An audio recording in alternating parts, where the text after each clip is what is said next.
Hello hi नमस्ते, welcome back to my channel again. और आप सभी का बहुत बहुत स्वागत है मेरे यूट्यूब चैनल साइको सूत्रा पर। साइकोपैथोलॉजी की प्लेलिस्ट चल रही है जिसमें हमने बहुत सारे वीडियोस ऑलरेडी डाल चुके हैं। लिंक डिस्क्रिप्शन में है, जाके देख लो। और टेलीग्राम ग्रुप में नोट्स आते हैं या कोई भी आपने साइकोलॉजी के रिलेटेड आप क्वेश्चन या क्वेरी पूछ सकते हो, उसका लिंक भी मैं कॉमेंट सेक्शन में पिन कर देती हूँ। आप जाके if you want to join please join. Okay, so आज हम पढ़ने वाले हैं कॉजेटिव फैक्टर्स, कॉजेस पढ़ने वाले हैं। ठीक है, 3 फैक्टर्स के बारे में बात करेंगे, biological, psychosocial and socio culture. अच्छा, ये तीनों मॉडल्स का वीडियो भी इससे पहले ही आ चुका है, आप जाके चेकआउट कर सकते हैं। उसके बाद अगर ये आप ये वीडियो देखेंगे तो आपको अच्छे समझ में आएगा। ठीक, चलिए स्टार्ट करते हैं। The term etiology is used for the study of causation of the abnormal behaviour. It ranges from the purely genetic to environment. Simple से देखो, इसका ये मतलब है कि मेंटल डिसऑर्डर होने का कारण जो होता है वो जेनेटिक भी हो सकता है, जेनेटिक से लेकर इन्वायरमेंटल फैक्टर्स से भी हो सकता है। ठीक है, ये हेरिडिटरी से भी चलता आ रहा होता है और इन्वायरमेंट का भी इसमें इक्वल रोल होता है। अभी इसके 3 ब्रॉडर कैटेगरीज है, ऑर्गेनिक, मेडिकल, बायोमेडिकल या बायोलॉजिकल फैक्टर। ठीक है, socio culture model and psychosocial model, psychosocial factors. Model का वीडियो आ चुका है, ठीक है, देख लेना। अगर हम पहले पॉइंट की बात करें, इसमें genetic defects. Genetic defects basically 3 type के होते हैं। क्रोमोजोमल हो सकते हैं, फॉल्टी जीन्स हो सकते हैं या प्रीडिस्पोजिशन हो सकता है। ठीक है, क्रोमोजोमल एब्रीविएशन मतलब लाइक डाउन सिंड्रोम। इसमें क्या होता है, देखो, जो जीन्स होते हैं वो लार्ज मॉलिक्यूल्स होते हैं। ठीक है, और जो क्रोमोसोम्स होते हैं वो these are like thread like structure. ये 23 के पेयर्स में होते हैं, 46 टोटल। ठीक है, अब 23 में से सारे तो पेयर बन जाते हैं। ठीक है, अच्छा, ये ईच पेरेंट से आते हैं, मदर से, फादर से, सारे पेयर बन जाते हैं। जो एक लास्ट पेयर होता है ना, जो कि सेक्स डिटर्मिनेशन करता है, बताता है कि भाई ये ऑफस्प्रिंग मेल का है कि फीमेल का है, उससे हमें पता चलता है कि वो मेल है या फीमेल है। अगर क्रोमोसोमल एबनॉर्मेलिटीज में भी ये टर्म आता है, और अगर क्रोमोसोमल एब्रेशन की बात करें, इसमें डाउन सिंड्रोम की बात हो रही है। इसमें क्या होता है, it is a mental disorder type. ठीक है, मेंटल रिटार्डेशन होता है इसमें, क्योंकि इसमें एक एक्स्ट्रा क्रोमोसोम्स होता है। देखो, डबल डबल क्रोमोसोम बनते हैं ना, 2-2 का पेयर बोला मैंने, यहाँ पे ट्राइसमी हो जाता है। और एक जो एक्स्ट्रा क्रोमोसोमल होता है, क्रोमोसोम होता है, उसकी प्रेजेंस से बीमारियां होती है। मतलब मेंटल रिटार्डेशन का टाइप का डिसऑर्डर बनता है, जिसको बोलते हैं हम डाउन सिंड्रोम। सो ये है क्रोमोसोमल एब्रिविएशन में। फॉल्टी जीन्स देखो क्या होता है, जब कोई जीन, ठीक है, जब कोई जीन म्यूटेशन कर रहा हो रेडिएशन के प्रेजेंस में, इतना समझ लो। जैसे हिरोशिमा और नागासाकी में जैसे वो बॉम्ब ब्लास्ट हुआ था, ठीक है, तो वहाँ पे बहुत सारे बच्चों को मेंटल रिटार्डेशन पाया गया था। ठीक है, मेंटल डिसऑर्डर पाया गया था। क्यों? क्योंकि उसमें ड्रग्स था, केमिकल था, रेडिएशन था, आयोनाइजिंग रेडिएशन था। ठीक है, तो उसमें जीन क्या हुआ, म्यूटेट कर गया, जिससे वो फॉल्टी जीन हो गया, और आगे वाले जनरेशन भी लाइक फॉल्टी जीन्स वाली हुई। थर्ड है genetic predisposition to a specific mental disorder. For example, the incidence of schizophrenia is much higher among the all degree of blood relation to the schizophrenia than in general population. Like general population में schizophrenia जो है वो ज़्यादा फैलता नहीं है। हाँ, बहनों में हो सकता है, आइडेंटिकल ट्विन्स में सबसे ज़्यादा हो सकता है, और ब्लड रिलेशन में ही मेनली पाया जाता है। ठीक है, अगर हम कॉन्स्टिट्यूशनल लाइबिलिटीज़ की बात करें, उसमें आता है पहला फिजिक, जिसमें हम 3 टाइप के पढ़ेंगे। फिर आता है क्रॉनिक, ठीक है, क्रॉनिक फिजिकल इलनेस। पहले हम ये देख लेते हैं। फिजिक की बात करें तो शेल्डन ने 3 टाइप के, ठीक है, बॉडी बिल्टअप टाइप्स दिए थे, जिसमें पर्सनालिटी कैरेक्टरिस्टिक्स होती है। चलिए एक एक करके देखते हैं। सबसे पहले है physique, temperament, most likely psychopathology.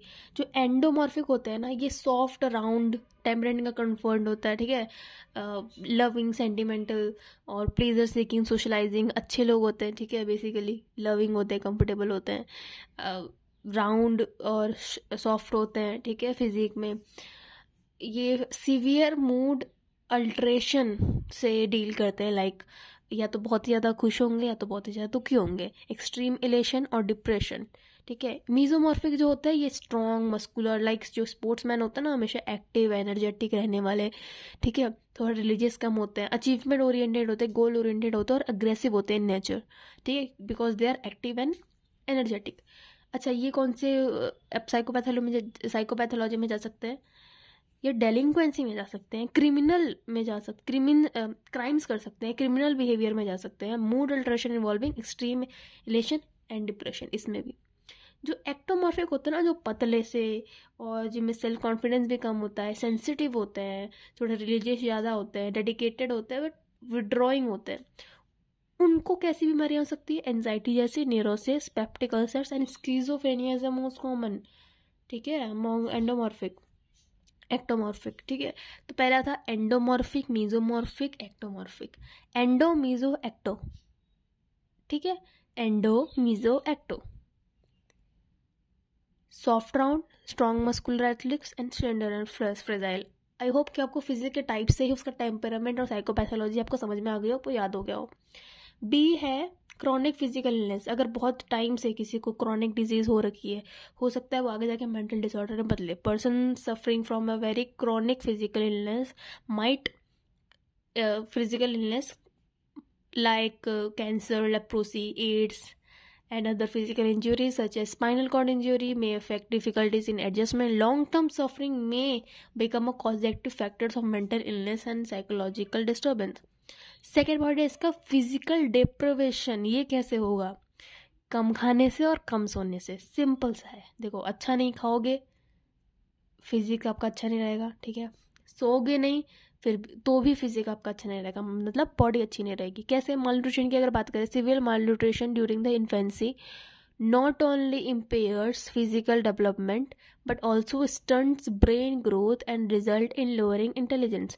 Robinson and Wikin in 1973 उन्होंने क्या कहा? रिपोर्टेड हाई इंसिडेंस ऑफ साइकोसिस and the other mental disturbance among individuals who has on a crash diet involving semi-starvation and rapid weight loss.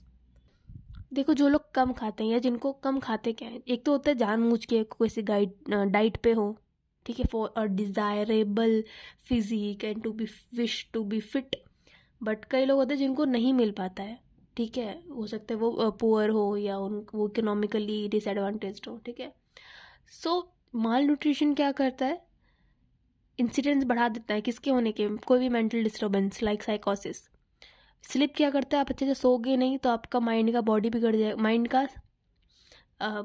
Mind का homeostasis, मतलब mind का balance बिगड़ जाएगा, body का बैलेंस बिगड़ जाएगा, जिससे हमको बहुत सारी डिजीजेस हो सकती है, इलनेस हो सकती है, mental illness like schizophrenia, anxiety and other. 2 out of the 3 hospitalized mental patients do suffer severe sleep disturbance before being hospitalized. When we do not take adequate rest, various nutrients and good sleep, we get physically and mentally fatigue and becomes vulnerable to stress. जब हम अच्छे से सोते नहीं हैं, अच्छे से rest नहीं करते और अच्छे खाना नहीं खाते हैं, मतलब अच्छा न्यूट्रिशन हमारा नहीं होता है, नहीं ले पाते हैं हम, तो फिजिकली और मेंटली हम थक जाते हैं, बॉडी और माइंड का होमोस्टेसिस मतलब बैलेंस बिगड़ जाता है, and you are more prone to, liable to, susceptible to और more vulnerable to stress. Fourth है हमारा ब्रेन डिसफंक्शन है न्यूरोप्लास्टिसिटी। न्यूरोप्लास्टिसिटी मतलब होता है एबिलिटी टू चेंज और अडेप्ट। अलग अलग इंसानों के अलग अलग दिमाग की प्लास्टिसिटी होती है। Like significant damage of brain tissue, किसी भी एक पर्टिकुलर ब्रेन में जो टिश्यू अगर उसका कोई भी कुछ भी डैमेज हुआ, मतलब वो कुछ ना कुछ कॉज करेगा। फॉर एग्जाम्पल, ज़्यादातर ये देखा जाता है कि ब्रेन की एक्टिविटी टिश्यूज डैमेज होने लगता है जब लोग बूढ़े हो रहे होते हैं, ठीक है, ओल्ड एज में जाते हैं। और तब आपने बहुत एक कॉमन बीमारी सुनी होगी, भूलने की बीमारी, जिसको बोलते हैं Alzheimer disease. Like so okay, so ये अब नेक्स्ट वीडियो में करेंगे साइकोसोशल फैक्टर्स। आई होप कि आपको बायोलॉजिकल फैक्टर्स, ठीक है, कॉजेक्टिव फैक्टर ऑफ मेंटल डिसऑर्डर में आज हमने पढ़ा बायोलॉजिकल फैक्टर्स, और इसको ऑर्गेनिक और बायोमेडिकल फैक्टर भी बोल सकते हैं। आपको समझ में आया हो? Keep studying, keep watching. Thank you for supporting. All the best for your future. Bye bye.